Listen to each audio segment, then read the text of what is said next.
ये फोटो देखिए, ये है विलियम बिल वीवर।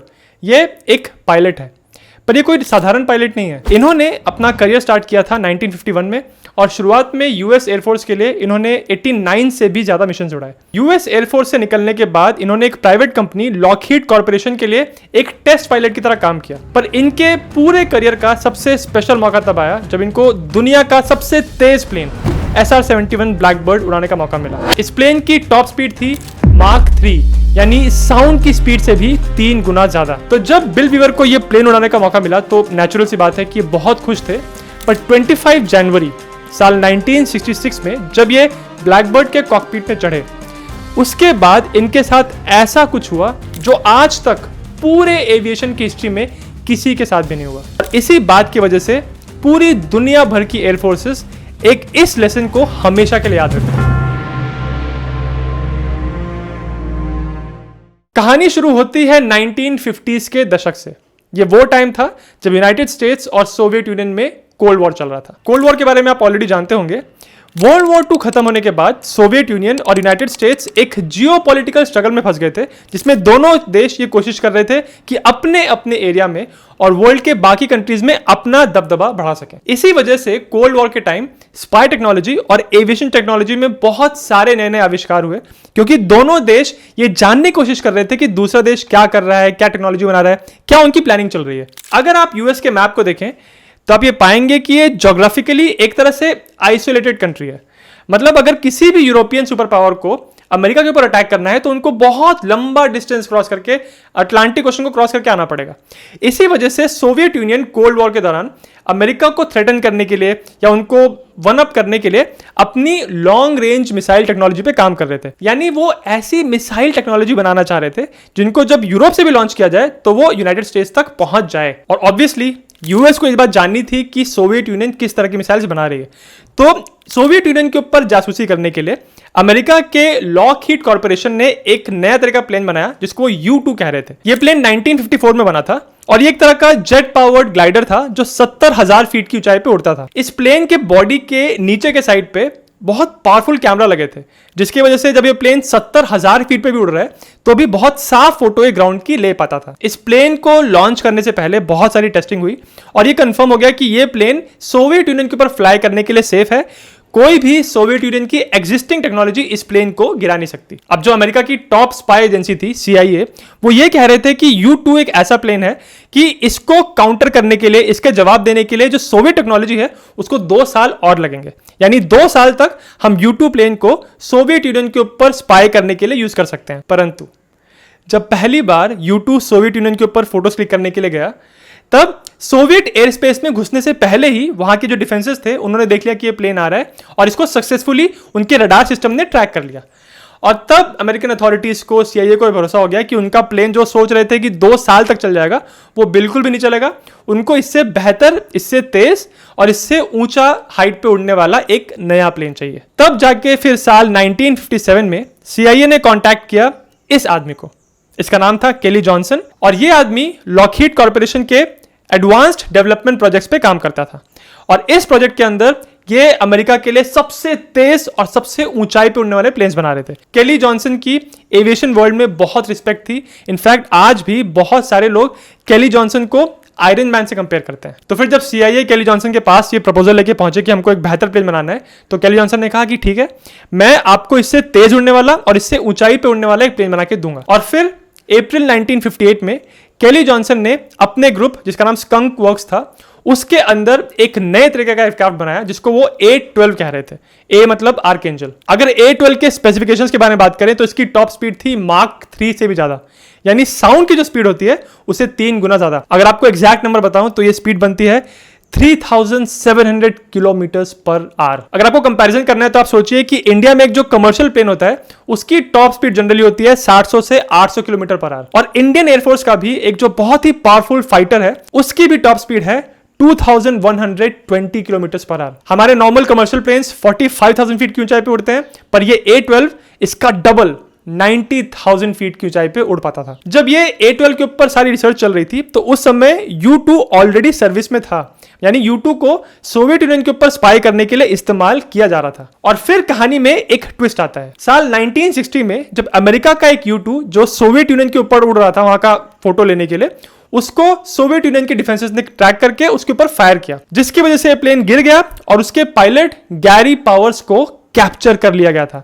ये अमेरिका के लिए एक बहुत ही बड़ा सेटबैक था, क्योंकि ये वो टाइम था, वो दुनिया को दिखाना चाह रहे थे कि हम सोवियत यूनियन के साथ दोस्ती करना चाहते हैं, पर साथ ही साथ उनके ऊपर जासूसी भी कर रहे थे। और जब इस अमेरिकन पायलट को पकड़ा गया तो पूरी अमेरिकन जनता, उनकी पॉलिटिक्स जो है पूरी तरह एम्बैरेस हो गई। और फिर सोवियत यूनियन और यूनाइटेड स्टेट्स ने एक प्रिजनर एक्सचेंज की बात की, जहां पे डिसाइड हुआ कि सोवियत यूनियन गैरी पावर्स को छोड़ देंगे, पर उसके बदले में अमेरिका के पास एक सोवियत स्पाई था, वो उसको छोड़ना पड़ेगा। ये जो घटना है उसके ऊपर एक पिक्चर भी बनी है और उसमें टॉम हैंक्स हीरो है। अगर आपको इस पिक्चर का नाम पता है तो मुझे कमेंट्स में जरूर बताना। बहरहाल 1960 में जब ये U2 क्रैश हुआ और सोवियत यूनियन ने पायलट को पकड़ लिया, इस घटना के बाद CIA समझ गए कि हमको अब U2 से बेहतर प्लेन तुरंत चाहिए। जब ये सब कुछ हो रहा था तो केली जॉनसन ऑलरेडी A12 पे काम कर रहे थे। A12 90,000 फीट यानी 27.5 किलोमीटर की ऊंचाई पे उड़ता था, और उस ऊंचाई पे उड़ते समय उनके कैमराज इतने स्ट्रांग थे कि अगर जमीन पे कोई 12 इंच का सामान रखा है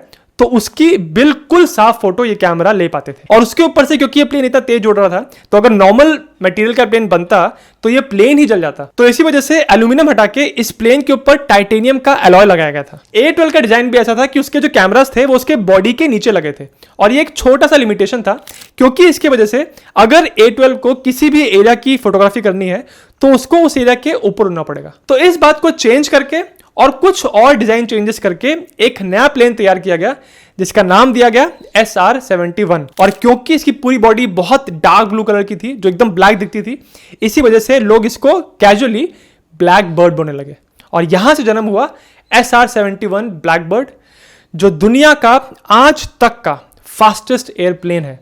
ये 1960s की बात हो रही है और आप समझिए कि आज 2024 चल रहा है, और इतने सालों में भी इस प्लेन की टॉप स्पीड का रिकॉर्ड कोई भी प्लेन नहीं तोड़ पाया है, चाहे कोई मिलिट्री एयरक्राफ्ट हो चाहे कोई कमर्शियल। SR-71 ने वर्ल्ड के फास्टेस्ट प्लेन होने का रिकॉर्ड बनाया था 1976 में, जब ये 3529 किलोमीटर पर आवर की स्पीड पर उड़ा था, यानी मार्क 3.3। एक छोटा सा कंपैरिजन आपको देता हूं। जब आप दिल्ली से मुंबई फ्लाई करते हैं इंडिया में, तो लगभग 2.25 घंटे में आप पहुंच जाते हैं। अगर आप दिल्ली से मुंबई SR-71 ब्लैकबर्ड में फ्लाई करते हैं तो आप सिर्फ 20 से 25 मिनट में पहुंच जाएंगे। अब क्योंकि SR-71 ब्लैकबर्ड और A12 ऑलमोस्ट सिमिलर प्लेन्स थे, इनकी कैपेबिलिटी सेम थी, डिजाइन भी ऑलमोस्ट सेम ही था, तो अमेरिकन गवर्नमेंट ने सोचा कि हम क्यों सेम तरह के दो प्लेन्स चलाएं। तो इसी वजह से A12 को साल 1968 में रिटायर कर दिया गया और SR-71 अब यूज होने लगा। SR-71 ब्लैकबर्ड की पहली ऑपरेशनल फ्लाइट हुई थी 22 दिसंबर 1964 में। पर जब भी एक कंपनी एक एयरक्राफ्ट बना के एयरफोर्स या नेवी को देती है, उसके पहले वो खुद उस एयरक्राफ्ट को बहुत डिटेल में टेस्ट करते हैं, ये देखने के लिए कि किस हाइट पे प्लेन सेफली उड़ रहा है, कितनी फास्ट प्लेन जा सकता है, इस प्लेन में क्या लिमिटेशंस हैं, क्या कमियां हैं, और कुछ कमियां हैं तो उसको हम कैसे सॉल्व कर सकते हैं। ये सब करने के बाद ही एक कंपनी एयरफोर्स या नेवी को वो एयरक्राफ्ट देती है।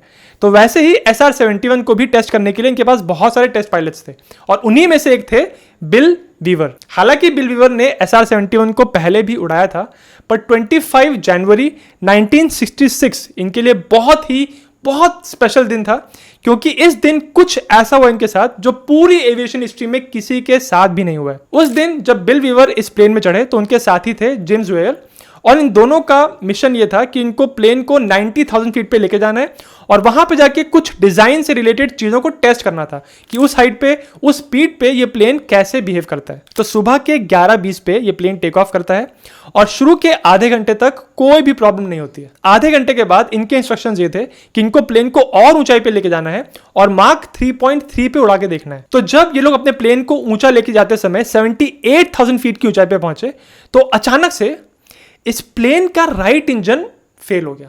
आप सोच के देखिए कि SR-71 में दोनों तरफ बड़े बड़े इंजन लगे हुए हैं और दोनों अपना थ्रस्ट प्रोवाइड करते हैं, अपनी पावर देते हैं। अब इतनी तेजी से प्लेन उड़ रहा है और अचानक से आप एक इंजन बंद कर दो और ये तो फुल पावर दे रहा है, तो प्लेन घूमने लग जाएगा। और एग्जैक्टली वही हुआ, ये प्लेन अचानक से बहुत तेजी से घूमने लगा। बिल वीवर इस प्लेन को उड़ा रहे थे और वो समझ गए थे कि अब तो उनके साथ कुछ बहुत ही भयंकर होने वाला है। तुरंत बिल वीवर ने अपने साथी को इन्फॉर्म किया कि जैसे ही इस प्लेन की स्पीड थोड़ी कम होती है हम दोनों इजेक्ट कर जाएंगे। पर क्योंकि ये प्लेन इतना फास्ट उड़ रहा था, इतना तेजी से घूम रहा था, तो बिल के मुंह से निकले हुए शब्द सही से निकले ही नहीं। उनके मुंह से जो भी शब्द निकले वो बस एक कंफ्यूज्ड आवाज थी, कोई सेंटेंस नहीं था। और इसके 1 सेकंड के बाद बिल वीवर के आसपास से ये प्लेन गायब हो गया। ऐसा भी नहीं था कि आग लग रही है, टूट रहा है, नहीं, ये प्लेन नदारद हो गया। और जी फोर्सेस इतने स्ट्रांग थे कि बिल वीवर बेहोश हो गए। कुछ देर के बाद जब उनको हल्का हल्का होश आया तो उनको एहसास हुआ कि उनके आसपास ना ही वो प्लेन है और ना ही उनके साथी जिम ज़ुएर। उसके कुछ सेकंड के बाद जब उनको पूरी तरह होश आया तब उनको पता चला कि अरे उनका पैराशूट खुल चुका है, वो बाहर है और बहुत दूर उनको एक और पैराशूट नजर आ रहा था। और फिर कुछ और देर के बाद उनको नजर आया कि जिस प्लेन में वो बैठे थे SR-71 ब्लैकबर्ड, वो बहुत दूर कहीं जमीन पे क्रैश हो चुका है और उसमें आग लगी हुई है। और तब जाके बिल वीवर को पूरी तरह से समझ में आया कि हुआ क्या है। वो 78,000 फीट की ऊंचाई पे जब प्लेन मार्क 3 की स्पीड पे उड़ रहा था, उस स्पीड पे ये दोनों बंदे इजेक्ट कर गए थे। और यही ऐसी चीज थी जो उस समय तक की एविएशन हिस्ट्री में कभी भी नहीं हुई थी। ब्लैकबर्ड इतना तेजी से उड़ रहा था उस समय कि इसका टर्निंग रेडियस था लगभग 160 किलोमीटर्स। इसी वजह से अभी बिल वीवर को पता भी नहीं था कि वो क्रैश करके जहां पे गिर रहे हैं वो कौन सा स्टेट है, क्या वो ओक्लाहोमा है, क्या कोलोराडो है कि टेक्सास है। पर जब वो जमीन के पास पहुंचने लगे तो समझ गए कि एक बहुत बड़ा सा रैंच है और दोपहर के लगभग 3 बज रहे थे।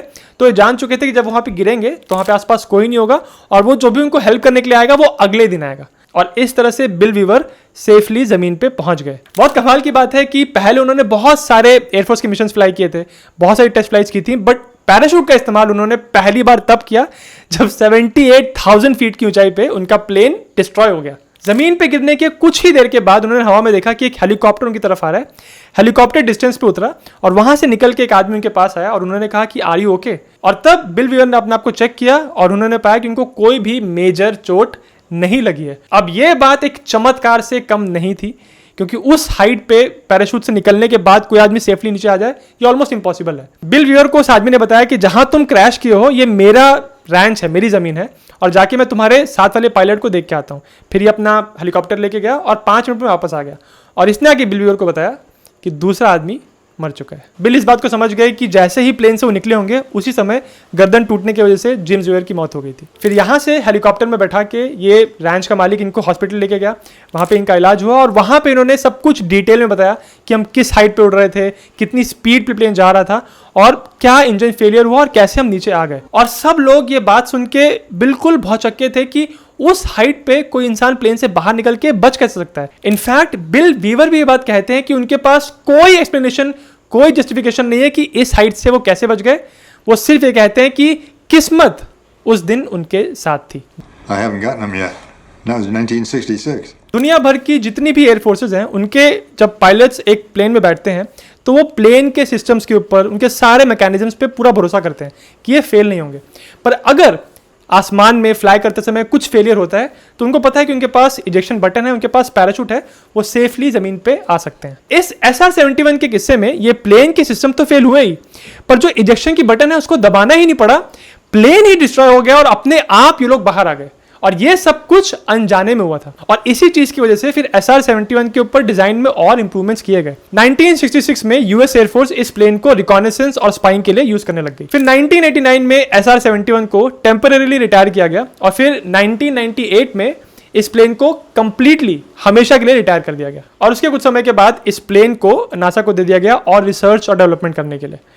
आज इस घटना को 50 साल से भी ज्यादा हो चुके हैं, पर फिर भी SR-71 ब्लैकबर्ड की टॉप स्पीड को कोई भी प्लेन तोड़ नहीं पाया। अगर बिल वीवर की बात करें तो इस घटना के सिर्फ 2 हफ्ते के बाद वो वापस SR-71 ब्लैकबर्ड के कॉकपिट में बैठ के टेस्ट फ्लाइट्स कर रहे थे। अगर आपको वीडियो अच्छा लगा तो मेरे चैनल जिज्ञासियम को सब्सक्राइब जरूर करें।